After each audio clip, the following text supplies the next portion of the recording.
in Switzerland, a monster that would later become world famous, was born in a cold, dark villa in Germany.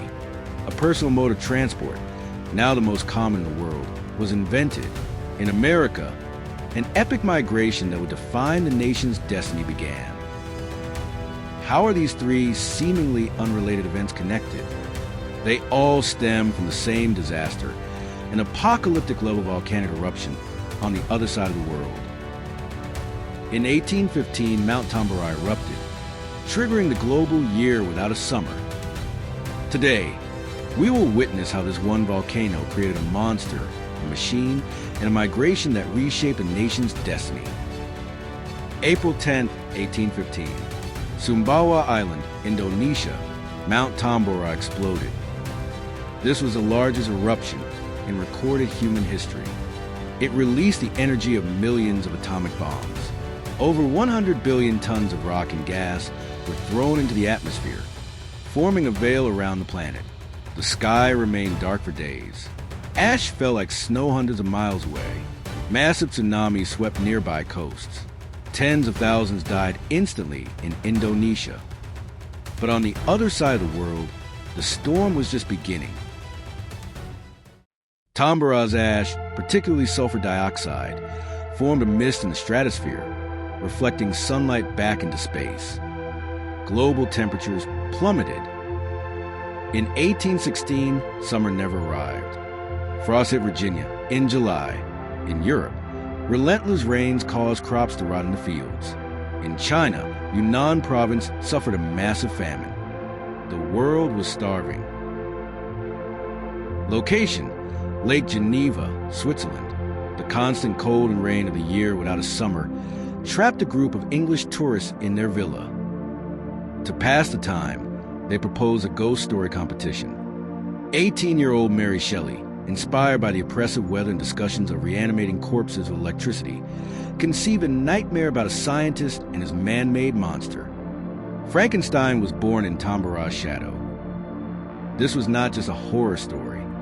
It is recognized as the world's first science fiction novel, a theme that defined humanity's eternal fear of runaway technology. Meanwhile, in Germany, the year without a summer caused severe shortage of feed, leading to the mass death of horses, the primary mode of transport. An inventor named Karl Drais set out to solve a problem: how to create a horse that didn't need to be fed. We call it the bicycle. This simple machine was a true ancestor of modern personal transport, a direct line to the motorcycle and the car. It completely changed human mobility. On the other side of the Atlantic, Tambora was reshaping the future of a young nation. In New England, 1816 became known as 1800 froze to death. Continuous frost destroyed farms and famine was imminent. For tens of thousands of farmers, staying home meant death. They made the only choice they had: abandon. They left their snow-covered lands and began to flood westward. Mount Tambora had become the catalyst for the westward expansion. In the year without a summer itself, 1816, Indiana was admitted as a state due to the influx of population. 2 years later, 1818, Illinois followed.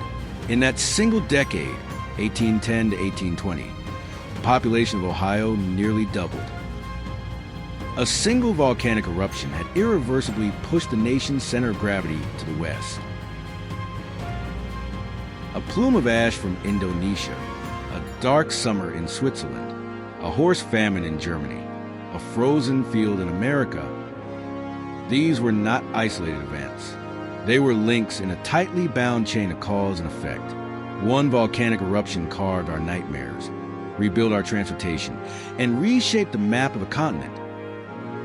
It forces us to ask, if Mount Tambora had not eruptions on that day, what would the world we know today, our literature, our transportation, and even a map of America look like?